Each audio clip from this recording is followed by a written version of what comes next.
So hello everyone, welcome back to my channel. स्वागत है आप सभी का इस चैनल में।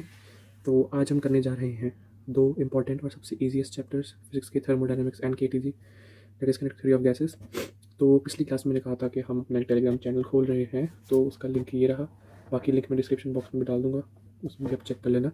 और इसमें आप अपने डाउट्स, जो आपको क्वेश्चन हैं, उसकी पिक मुझे भेज सकते हो।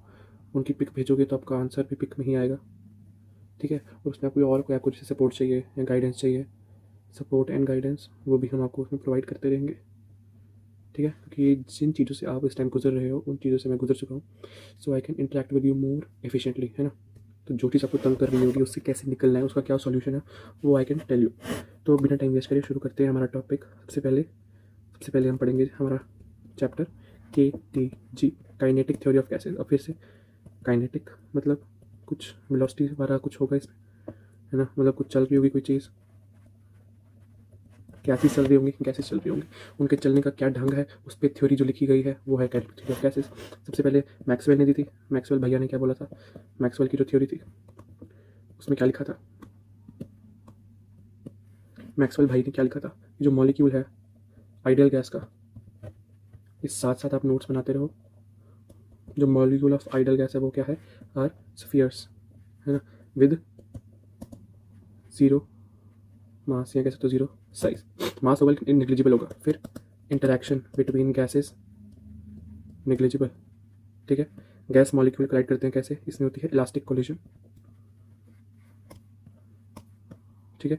इलास्टिक कोलिजन का होता है काइनेटिक एनर्जी कंजर्व रहती है, मोमेंटम कंजर्व रहता है ना, सब कुछ कंजर्व रहता है। फिर जो है आपकी ब्राउनियन मोशन, टकराएगा ऐसे जाएगा, यहाँ टकराएगा ऐसे जाएगा, यहाँ टकराएगा ऐसे जाएगा, ये सब क्या है, ये है ब्राउनियन मोशन। फिर ये करती है exert pressure on it's container, exert pressure on container, ठीक है। फिर velocity of gas molecule is not same. Her gas के मॉलिक्यूल या हर गैस का कह सकते हैं पार्टिकल की वेलोसिटी सेम नहीं होगी। कोई अगर पार्टिकल, सपोज पार्टिकल ए है, वो जा रहा है 4 मीटर पर सेकंड से, तो अगला जा रहा होगा 3 मीटर पर सेकंड से, कोई जा रहा होगा 10 मीटर पर सेकंड से। तो ऐसे ऐसे हर पार्टिकल, जैसे अगर कोई गैस है, एक गैस है, इसके अगर मैं पार्टिकल्स निकालूँ कुछ कुछ पार्टिकल्स, तो सबकी वेलोसिटी अलग होगी, इसकी V1, इसकी V2, इसकी V3, ठीक है। ये तो थी हमारी मैक्सवेल थ्योरी। अब एवरेज स्पीड आ जाती है। एवरेज स्पीड क्या होती है, एवरेज स्पीड वही मॉड कर दो सबका और उसका एवरेज निकाल लो, ठीक है। वी एवरेज का एक डायरेक्ट फॉर्मूला होता है 8RT/πm।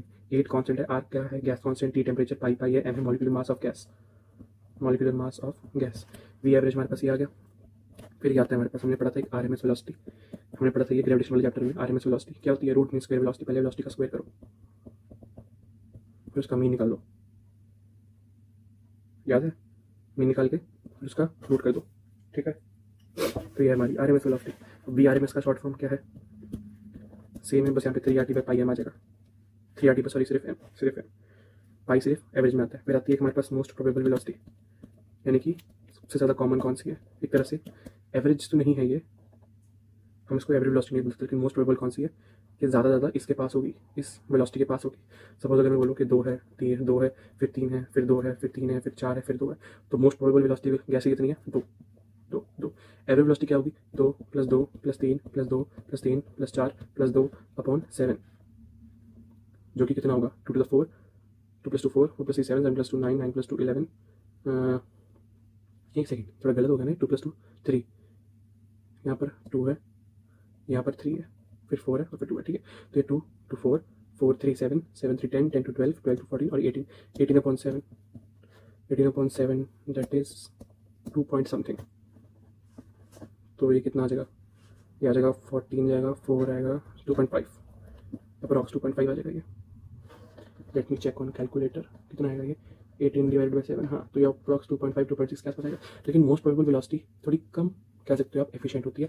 ये हमें बताएगी ऐसे वैल्यूज़ में, होल नंबर वाली वैल्यूज़ में, कि ज़्यादा वेलोसिटी क्या है, 2 है ना। तो इसमें मोस्ट प्रोबेबल 2 है, लेकिन जो एवरेज है वो हमारे पास 2.6 आ रही है वेलोसिटी, और जो RMS होगी वो भी अलग आएगी।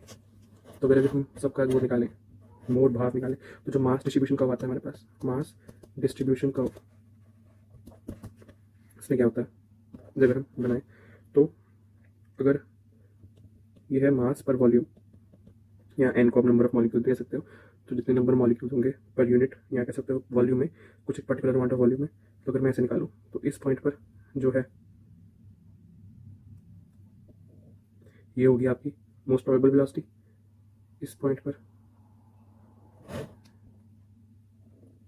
होगी आपकी एवरेज वेलोसिटी, और इस पॉइंट पर होगी आपकी RMS वेलोसिटी। इतने सपोज जैसे अगर बताऊँ आपको, अगर मैं करूँ कि कुछ पर्टिकुलर अमाउंट ऑफ मॉलिक्यूल्स है हमारे पर पर्टिकुलर अमाउंट ऑफ वॉल्यूम, ठीक है, तो इतनी मास में इतनी जो होगी वो होगी आपकी क्या, मोस्ट प्रोबेबल वेलोसिटी, इतनी होगी आपकी एवरेज वेलोसिटी, और इतनी होगी आपकी RMS वेलोसिटी। तो अगर हम देखें तो जो VRMS है वो ज़्यादा है V एवरेज से, जो ज़्यादा है V मोस्ट प्रोबेबल से, है ना, क्योंकि देखो उतनी ही अमाउंट में मोस्ट प्रोबेबल वेलोसिटी की वैल्यू इतनी है, इतनी उतनी ही मास में एवरेज वेलोसिटी ही इतनी है, और RMS वेलोसिटी इतनी है। तो सबसे ज़्यादा कौन सी है हमारे पास, RMS, फिर आगे एवरेज, फिर आगे मोस्ट प्रोबेबल, ठीक है। फिर अगर मैं इनका निकालूँ एक कॉमन रेशियो तो क्या आती है, RMS रेशियो मोस्ट प्रोबेबल, यहाँ आएगा एवरेज रेशियो मोस्ट, ना आएगा RMS कितना होता है, √3RT/m। अच्छा हाँ, ये जो मोस्ट प्रोबेबल होती है इसको हम लिखते हैं 2RT/m, ठीक है। एवरेज क्या होता है 8RT/m, और मोस्ट प्रोबेबल आ जाएगा हमारे पास क्या 2RT/m। तो सब में से m RT/m RT/m RT/m cancel हो जाएगा, ये आ जाएगा √3 रेशियो 8/, और ये आ जाएगा हमारे पास 2, ठीक है। सबसे ज़्यादा क्या हुआ हमारे पास ये, फिर आया हमारे पास ये, इसलिए हम बोलते हैं VRMS ज़्यादा होती है, फिर आती है V एवरेज, फिर आता है हमारे पास हमारा मोस्ट प्रोबेबल वेलोसिटी। फिर हम आते हैं हमारे टॉपिक के मेन चैप्टर के मेन टॉपिक पे, जो कि है आइडियल गैस लॉस। पहले हम पढ़ेंगे बॉयल्स लॉ, इसका हम बनाते हैं फ्लो चार्ट। पहला आता है हमारा बॉयल्स लॉ, फिर आता है हमारा चार्ल्स लॉ, फिर आता है गै-लुसैक्स लॉ, फिर एवोगैड्रो लॉ। सबसे पहले बॉयल्स लॉ में क्या होता है हमारा टेम्परेचर कांस्टेंट, यानी कि ये है आइसोथर्मल के लिए। चार्ल्स में होता है हमारा प्रेशर कांस्टेंट, गै-लुसैक में होता है वॉल्यूम कांस्टेंट, एवोगैड्रो में तो हमारा होता है equal volume at same temperature and pressure at same T and P have same number of moles, या मॉलिक्यूल भी कह सकते हो। तो मेन हमारे ये है अभी, तो T कांस्टेंट है तो कौन सी लगाते हैं हम, PV is equals to PV P1 V1 P2 V2। Charles में हम लगाते हैं V1/T1 is equals to V2/T2। यहाँ पर V कांस्टेंट है तो यहाँ लगा देंगे P1/T1 is equals to P2/T2, ठीक है जी। अब अगर हम सारे गैस लॉस को कंबाइन कर दें तो क्या आएगा हमारा P1 V1/T1 is equals to P2 V2/T2। मतलब जो हमारा कॉमन PV है T है वो एक कांस्टेंट है, और कांस्टेंट को मैं R लिख दूँ तो PV आ जाएगा RT के इक्वल। ये बात कर रहे थे हम एक मोल के लिए, ठीक है। अगर मैं n नंबर ऑफ मोल ले तो यहाँ n लग जाएगा, तो ये आ गई हमारी आइडियल गैस लॉ, जो कि है PV is equal to nRT। तो अगर मैं बोलूँ PV is equal to n क्या होता है, given mass upon molar mass, RT रहेगा, है ना। तो अगर मैं मोलर मास को वहाँ ले जाऊँ तो PM गिवन मास जितना है और गिवन वॉल्यूम है RT, ये क्या होता है mass upon volume is density. तो हमारा जो PM है वो क्या हो जाएगा ρRT, इसको हम बोलते हैं atmospheric form of gas law, atmospheric form, बस खत्म। फिर PV है तो n को हम लिख सकते हैं, तो अगर nRT है, एक चैप्टर है थर्मल प्रॉपर्टीज ऑफ मैटर, उसमें पढ़ेंगे बोल्ट्जमैन कांस्टेंट होता है अपना nR, ठीक है। नहीं, उसमें हम करते हैं बोल्ट्जमैन कांस्टेंट होता है अपना कि B जो होता है वो होता है अपना एवोगाड्रो नंबर, ठीक है। तो यहाँ पर तो हमें मोल्स लिए हुए हैं, तो मतलब जो नंबर ऑफ मोल्स हमें गिवन है upon Avogadro number into RT। अब यहाँ लिखा है कि भाई ये है तो KB क्या हो जाएगा, KB हो जाएगा R upon Avogadro, R upon N है, तो ये क्या है हमारे पास, एक तरह से हमारे पास KB है। तो एक और फॉर्म आ गई हमारे पास PV is equals to N, number of moles जितने गिवन है आपको, नंबर ऑफ मॉलिक्यूल जितने गिवन है वो इंटू KB इंटू T।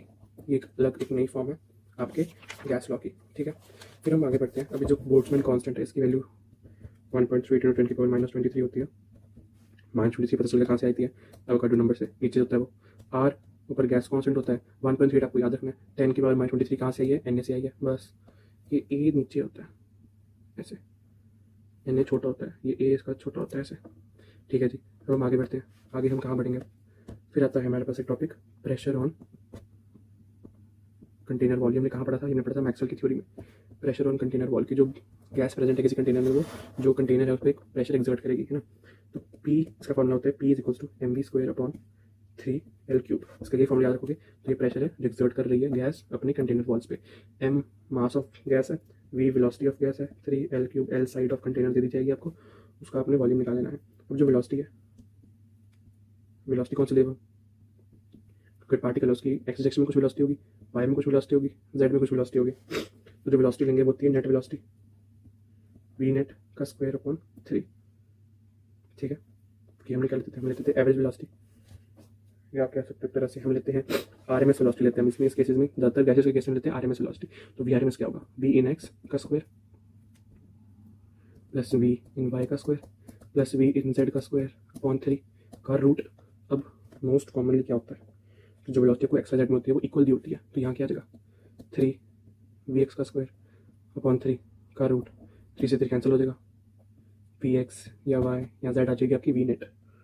ठीक है, तो बस ये हो गया, हमारा टॉपिक खत्म हो गया जो कि था प्रेशर ऑन कंटेनर वॉल्स। ये प्रेशर ये था। प्रेशर का फॉर्मूला क्या होता है? mv²/3L3। mv²/3L3 लिख लिख के करें याद। Pressure mv²/3L3, mv²/3L3, mv²/3L3। एक और फॉर्मूला पूछ लो आप लोगों से। चलो करते हैं हम फॉर्मूला ग्रेविटेशन का। उसमें हमने क्या पढ़ा था? सबसे पहले पढ़ा था हमने जी का फॉर्मूला। जी हाइट से कैसे वेरी करती है? जी 1 + h/r-2, जी जी डैश 1 - d/r, फिर g dash equal to g - ओमेगा² r cos² थीटा। ऐसे होती चीज़ें याद। आप पढ़ कुछ और रहे हो, लेकिन आपने जब कुछ पुराना पढ़ा है उसको आपको रिकॉल करना है, तो साइड में उसको लिखते रहो, लिखो लिखो लिखो, उसे अच्छे से लिखो और ऐसी चीज़ें याद हो जाएंगी। मैंने भी ऐसी करी है, मैं भी ऐसे करता हूँ, हमने चीज़ें याद रखी है अभी तक। ठीक है, फिर चैप्टर हमारा बस खत्म होने वाला है, बस 2 पेज का और चैप्टर रह गया है हमारा। ठीक है, अब वी आर एम एस क्या होती है? वी आर एम एस हम पढ़ेंगे इसमें कि गैसेस क्या है। हमने देखा था ज़्यादा क्या होती है? आर एम एस वेलोसिटी होती है, तो मतलब उसका इफेक्ट ज़्यादा होगा एज कम्पेयर टू एवरेज, और जो हमारी मोस्ट प्रोबेबल वेलोसिटी थी उनको हम कंसिडरेशन में नहीं लाते हैं। ज़्यादातर हम किसको कंसिडर करते हैं? आर एम एस वेलोसिटी को। अब आर एम एस वेलोसिटी जो होती है वो डायरेक्टली प्रोपोर्शनल होती है p/ρ के। प्रेशर बढ़ेगा, आर एम एस वेलोसिटी बढ़ेगी, डेंसिटी कम होगी, आर एम एस वेलोसिटी बढ़ेगी। ठीक है, अगर गैस सेम है तो जो वी आर एम एस है वो डायरेक्टली प्रोपोर्शनल हो जाएगा √T के। क्यों? आर एम एस वेलोसिटी क्या होती है? 3RT/m।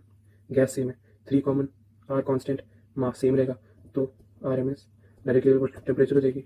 अगर आपको दिया हुआ है वेलोसिटी निकालो, तो इस फॉर्मूले से आप निकाल सकते हो वेलोसिटी।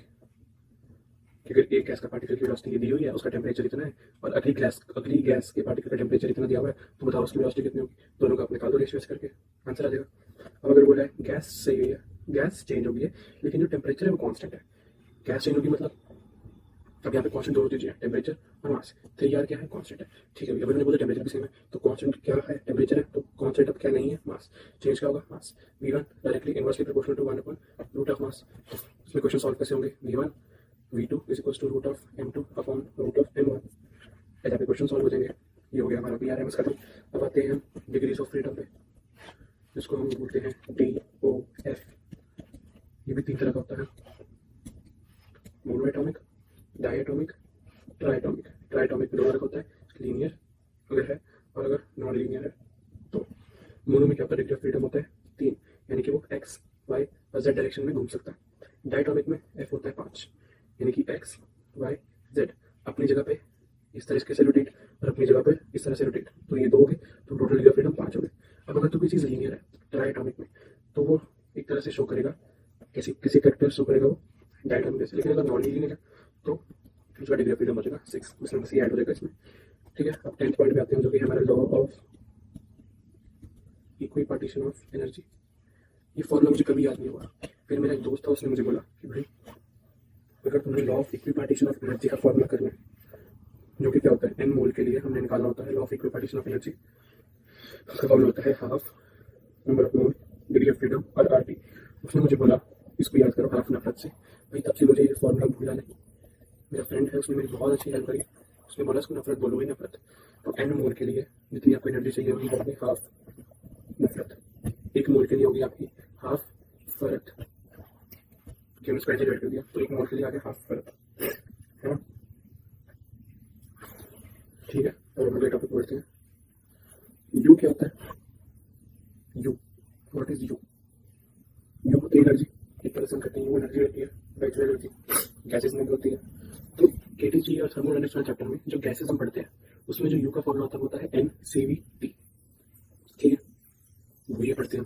थर्मल चैप्टर में पढ़ेंगे वाला फॉर्मूला, केमिस्ट्री में पढ़ते हैं। तो अगर यू ये है और अगर यू हाफ नफरत भी है तो मतलब हाफ नफरत इज इक्वल टू NCVT। अगर n से मैं n कैंसिल कर दूं, t से मैं t कैंसिल कर दूं, तो क्या cv का फॉर्मूला आ जाएगा FR/2, ठीक है जी। फिर हमने पढ़ा था cp क्या होता है, cp क्या होता है, cv होता है cv प्लस r, cv अगर है FR/2 प्लस r, तो ये क्या हो जाएगा, r कॉमन उधर आ जाएगा, उधर क्या जाएगा, उधर आ जाएगा F/2 प्लस 1, ये आ जाएगा cp, और r तो r होता है। फिर इसमें पता गामा क्या होता है, cp का cp का F/2 प्लस 1 फिर क्या आ जाएगा 2 F/2 प्लस 1, ये तो आएगा सीपी का हमारा F/2 प्लस 1, सीपी का हमारा FR/2, तो ये R से कैंसिल कर दिया प्लस सॉल्व करेंगे तो हमारा जो करना होगा वो प्लस 2/f कैलकुलेट करके 7 न्यूटन का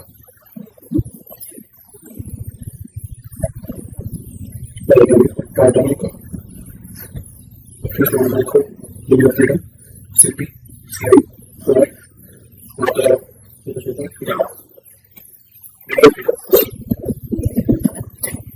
डिग्री ऑफ फ्रीडम पास करते हैं सीपी क्या होता है और क्या होता है F/2 प्लस 1 F क्या होता है F यहाँ पे 3 है तो ये 3/2 प्लस 1 3 प्लस 1 देगा 5/2 और ये देगा 5/2 सॉरी 3/2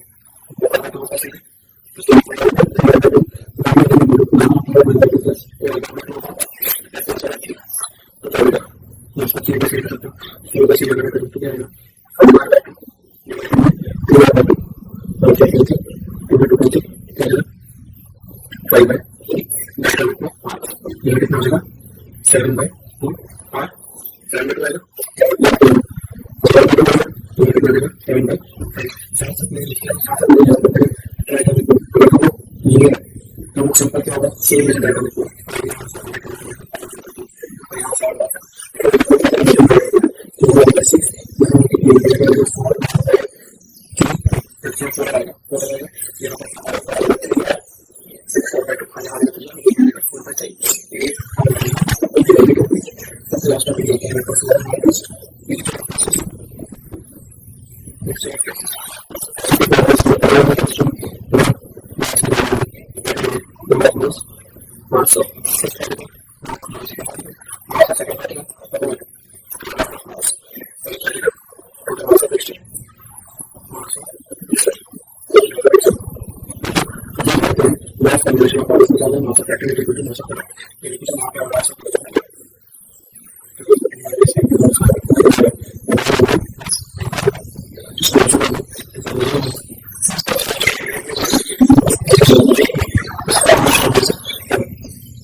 हम फॉलो करते हैं लॉ ऑफ क्या कहते हैं कंजर्वेशन ऑफ मास, है ना। तो जो चीज़ मिक्सचर में है वही चीज़ रिएक्टेंट का टोटल सम होगा। तो यहाँ पे वही होगा N1 CV1 plus N2 CV2 upon N1 plus N2। तो इसके साथ खत्म हो गया हमारा चैप्टर KTG। अब हम शुरू करते हैं हमारा next chapter, that is your thermodynamics. तो अब जो हमारा चैप्टर है थर्मोडायनामिक्स वो KTG से बहुत ज़्यादा रिलेटेड है। अगर आपको KTG अच्छे से समझ आ गया चैप्टर, मतलब आपको थर्मोडायनामिक्स भी आधा समझ में आ गया है, ठीक है। इसमें ज़्यादा कुछ दिक्कत वाली चीज़ें हैं नहीं। चलिए आगे बढ़ते हैं। अब इसमें आते हैं कुछ प्रोसेसेस, शुरू में पढ़ेंगे इसमें। हम पढ़ते हैं प्रोसेसेस, जैसे कि रिवर्सिबल और इरिवर्सिबल। हम बचपन से पढ़ते आ रहे हैं रिवर्सिबल प्रोसेसेस, इरिवर्सिबल प्रोसेसेस, इसमें कुछ नया नहीं है। वही जो रिवर्स हो सकते हैं वो रिवर्सिबल प्रोसेसेस, जो रिवर्स नहीं हो सकते वो इरिवर्सिबल प्रोसेसेस। रिवर्सिबल प्रोसेस जो होते हैं वो स्लो होते हैं और इरिवर्सिबल फास्ट होते हैं, क्योंकि इनको पता है इन्होंने वापस तो मुड़ना है नहीं, तो इसलिए फास्ट होते हैं। रिवर्सिबल थोड़ा इनका डाइसी होता है, ये वैसे होते हैं जो बच्चे अपनी स्ट्रीम चेंज करते रहते हैं। 11th में कुछ और किया, 11th की मिड में स्ट्रीम कर ली, फिर 11th खत्म हुई, 12th में कोई और स्ट्रीम ले ली, 12th के मिड में कोई और स्ट्रीम ले ली, पास आउट किसी और स्ट्रीम से हो रहे हैं। तो थोड़ा उनका प्रोग्रेस धीरे धीरे होता है इन बच्चों का, वो होते हैं रिवर्सिबल। इरिवर्सिबल जैसे आप जैसे बच्चे जिन्होंने मेडिकल नॉन मेडिकल सोच समझ के लिए जो पढ़ने आए हैं, वो उनका जो प्रोग्रेस होता है वो फास्ट फास्ट होता है। अब ये होते हैं वो ऑलवेज थर्मल इक्विलिब्रियम में होते हैं, मतलब हमेशा रेस्ट में होते हैं, एक तरह से कह सकते हो लेजी होते हैं ये, इन थर्मल इक्विलिब्रियम। इनका टेम्परेचर पर ज़्यादा कोई चेंज नहीं आता, लेकिन ये हमेशा एनर्जेटिक रहते हैं। ये थर्मल इक्विलिब्रियम में नहीं रहते, इनमें कभी भी रेस्ट या लेजीनेस नहीं आती इन बच्चों में।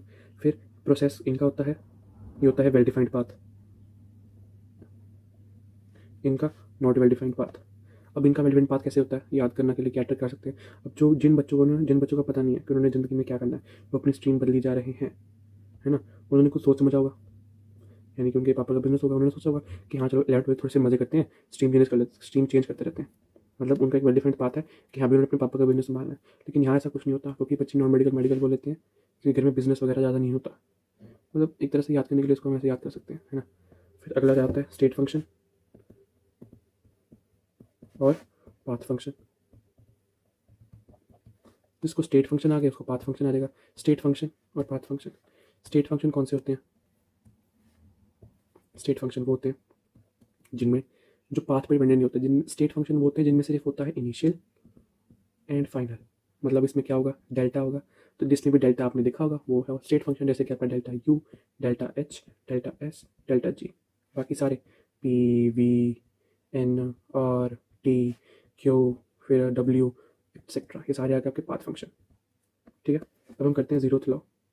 जीरोथ लॉ करेंगे, जीरो फिर फर्स्ट आता है, फिर सेकंड आता है, फिर थर्ड आता है। एज सच सेकंड और थर्ड हम इसमें नहीं पढ़ेंगे, तो सिर्फ फर्स्ट पढ़ के खुश हो जाएंगे। ठीक है, सेकंड की बस कुछ स्टेटमेंट्स हैं, क्लाउजियस स्टेटमेंट और आपका वो एक है वो प्लैंक स्टेटमेंट करके कुछ, वो सेकंड को चेक करने को। हाँ, ये कैल्विन प्लैंक स्टेटमेंट है और क्लाउजियस स्टेटमेंट है सेकंड लॉ में। ज़्यादा कुछ इतना है नहीं, न्यूटन वाला सिस्टम आपका कट हो गया है, कूलिंग सिस्टम। चलो इस पर आते हैं। Zeroth law. जीरोथ लॉ क्या कहता है? कॉन्सेप्ट ऑफ थर्मल इक्विलिब्रियम है ये काम करता है कॉन्सेप्ट ऑफ थर्मल इक्विलिब्रियम पे। ये क्या बोलता है, अगर एक सिस्टम है हमारे पास, उसमें हमने ऐसे कंपार्टमेंट्स बनाए हुए हैं, यहाँ पर टेम्परेचर ए है, यहाँ टेम्परेचर सी है, यहाँ टेम्परेचर बी है। ठीक है, अगर मैं ये दीवार हटा दूँ, अगर मैं ये दीवार हटा दूँ तो भी क्या होगा, टेम्परेचर ऑफ ए जो होगा टेम्परेचर ऑफ बी होगा, मतलब कि आपस में मिक्स नहीं होंगे। ठीक है, फिर अगर मैं बोलूँ कि अगर मैं सपोज यहाँ इनके बीच में भी एक दीवार है ऐसे, और इनके बीच में भी ऐसे दीवार है, अगर मैं टी बी और टी सी की बीच में दीवार दूँ तो उनका टेम्परेचर भी सेम है। तो ये बताता है हमें अगर टी ए और टी बी सेम है और टी बी और टी सी सेम है तो टी ए और टी सी भी सेम होंगे। ये वैसे ही है जैसे हमने पढ़ा था यूक्लिड ज्योमेट्री में कि अगर A is equals to B, B is equals to C, so A is also equals to C. वही चीज़ है इसमें जो हमने अप्लाई करनी है। ठीक है, फिर आता है हमारा work done in various processes, जहाँ से हमारा असली चैप्टर शुरू होता है, जहाँ से मेजर क्वेश्चन आते हैं, वेरियस प्रोसेसेस। अब वर्क डन को लिखते हैं पी वी, पता होगा सबको, जिसमें पी कांस्टेंट होता है, हम चेंज करते हैं डी और चेंज करते हैं we from V1 to V2, तो मतलब ये हो गया पी डेल्टा वी। अब अगर जो area under P V graph है, area under P V diagram, एक चीज़ याद रखना जिंदगी में, जब भी आपको एरिया बोला ना किसी दो चीज़ के डायग्राम में, उनको मल्टीप्लाई करके जो चीज़ आती है ना उनका एरिया भी वही देगी। जैसे अगर हम बोले टाइम और डिस्प्लेसमेंट क्या देता है हमें, नहीं सॉरी, वेलोसिटी और टाइम वी टी ग्राफ का एरिया क्या देता है हमें, डिस्प्लेसमेंट देता है।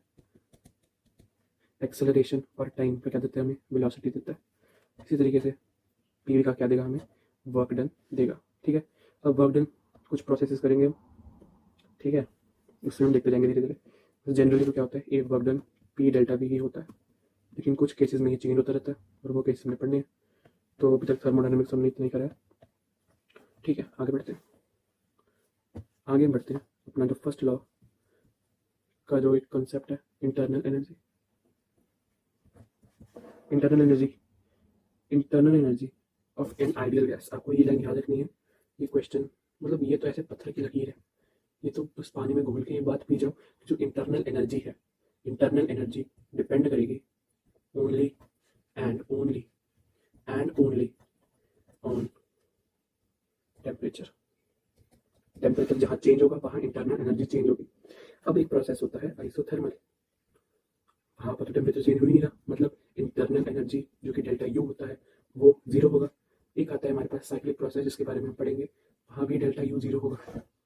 फिर एक आता है हमारे पास कोई और अगर प्रोसेस हो, एनी अदर प्रोसेस, अभी हम पढ़ के आए केटीजी वाले चैप्टर में, यू क्या होता है वहाँ पर हाफ नफरत, और क्या होता है N C V delta T, क्योंकि वहाँ पर क्या था U is equal to N C V T, N change होंगे नहीं, सी वी चेंज होता नहीं है, अगर यहाँ डेल्टा आ रहा है तो डेल्टा टी पर आएगा। ठीक है, इस चीज़ को याद कर लेना अच्छे से, ये चीज़ आगे जाके हमें काम आएगी। ये हाईलाइटर काम नहीं करते, ओहो इसको लिखते हैं delta U is equal to N C V delta T. ठीक है, अब आगे वर्क डन ऑन सिस्टम, यहाँ पर क्या होगा ना, वर्क डन जो है वो चेंज हो जाएगा, बाकी जो हीट है, heat released by system, work done on system, और ये है हीट रिलीज्ड बाय सिस्टम। यहाँ पर है वर्क डन बाय सिस्टम और heat released in the system या heat given to the system. यहाँ पर ये चीज़ नेगेटिव है, यहाँ पर ये चीज़ पॉजिटिव है। तो हमें पता है केमिस्ट्री वाले में वर्क डन ऑन सिस्टम क्या होता है, केमिस्ट्री वाले में वर्क डन ऑन सिस्टम क्या होता है पॉजिटिव होता है, लेकिन यहाँ पर वो नेगेटिव है। लेकिन वहाँ पर heat released by system negative होती है, तो यहाँ पर भी नेगेटिव है। वर्क डन केमिस्ट्री वाले थर्मोडायनामिक्स में बाय द सिस्टम नेगेटिव होता है, लेकिन यहाँ पर पॉजिटिव है। और heat released on the system तो वही होता है, पॉजिटिव होता है। तो यहाँ पर सिर्फ वर्क डन के जो हमारे पास क्या कहते हैं, क्या बोलते हैं इनको, ये साइन कन्वेंशन है, सिर्फ वर्क डन के चेंज हो रही है, और जो हीट रिलीज्ड है उसके तो सेम ही रह रहे हैं। ठीक है, अब हम आगे बढ़ते हैं अपने अगले टॉपिक पर। और यहाँ पर एक आता है हमारे पास साइक्लिक प्रोसेस, तो एक बार चेक कर लो कैसे होती है साइक्लिक प्रोसेस। आपने यहाँ से शुरू करा, आप ऐसे गए, घुमा कर फिर वहीं आगे वैल्यूज आपकी कुछ इस तरह से घूम रही है ना, जैसे पहले बढ़ेंगे फिर कम हो जाएंगे, फिर बढ़ेंगे फिर कम हो जाएंगे। यहाँ की वैल्यूज, यहाँ की तो कम बढ़ रही है, यहाँ की भी कम बढ़ रही है, यहाँ की भी कम और बढ़ती रहेंगी। ठीक है, अब अगर मैं बोलूँ इसका एरिया निकालना है आपने, तो पहले आप निकालोगे एरिया ऐसे का, फिर निकालोगे एरिया ऐसे का, इस एरिया को इस टोटल एरिया में से जब माइनस करोगे तो आएगा आपको पकड़े, जो इनिशियल है वो आगे को है ज़्यादा है, और फाइनल घूम के पीछे आ रहा है, तो यहाँ वैल्यू कम है उसकी, है ना। तो वर्क डन नेगेटिव आता है साइक्लिक प्रोसेस में, ठीक है, सॉरी पॉजिटिव आता है साइक्लिक प्रोसेस में। वर्क डन साइक्लिक प्रोसेस में अगर आप क्लॉकवाइज जा रहे हो तो पहले अगर वही बात है, अगर ऐसे चल रहा प्रोसेस तो पहले कम है बाद में ज़्यादा है, तो A2 माइनस A1 क्या होगा,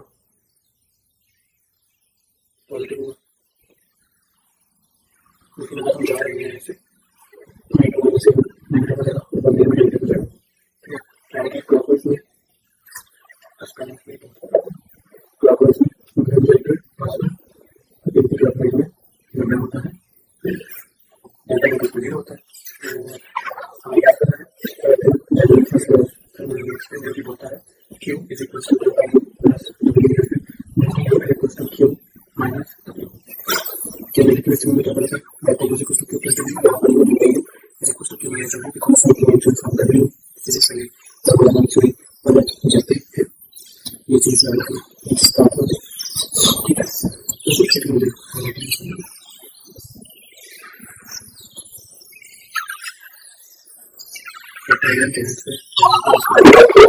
आप उसमें कोई क्वेश्चन डाल सकते हो, आपको ज़्यादा से ज़्यादा आंसर देने की सॉल्यूशन के साथ, वीडियो सॉल्यूशन के साथ या फिर एक्सप्लेनेशन के साथ हम आंसर दे देंगे।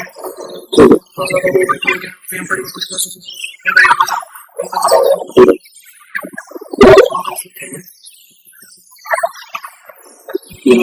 Isobaric, that is also called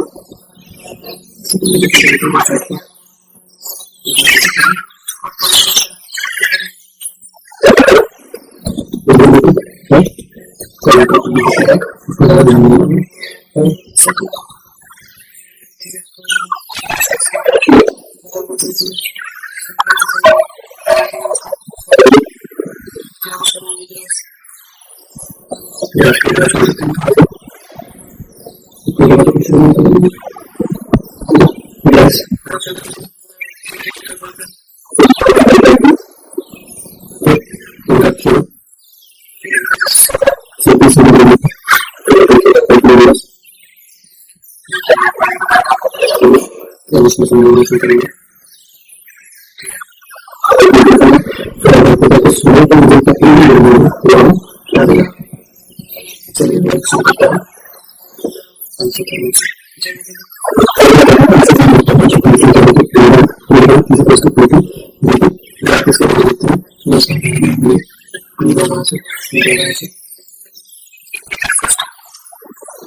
कुछ इस तरीके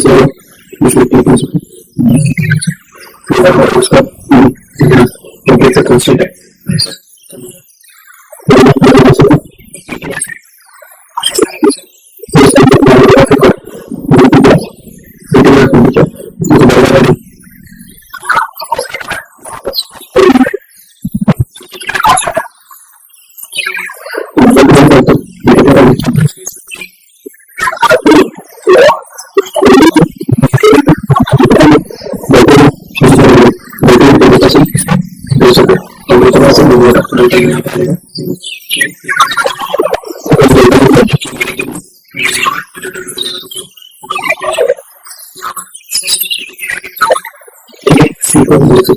से